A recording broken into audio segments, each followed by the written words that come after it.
Hey guys, it's time for the last doctrine talk. Today's doctrine talk, or this week's doctrine talk, is fulfillment of prophecy. Um, there are hundreds of biblical prophecies that have been fulfilled, and there are many more awaiting fulfillment.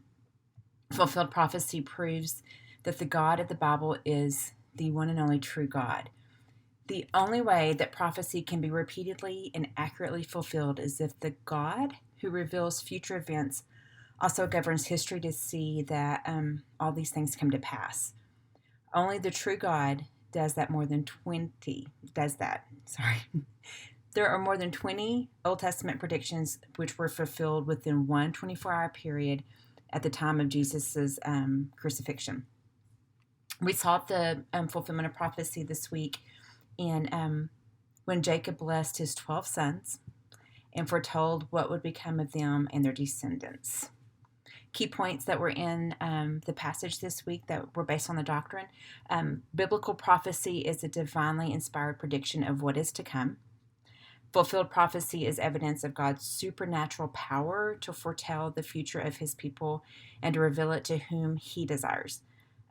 Prophecy can take the form of blessings, curses, judgments, and promises.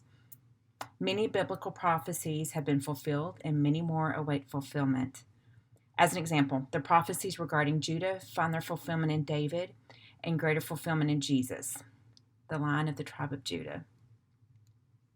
And prophecies regarding the nation of Israel, a people specially blessed by God, relate to God's plan to restore the blessing lost in the fall through the offspring of Abraham. God reveals future events and brings them to pass. Therefore, we can act in faith on the promises and the prophecies of God.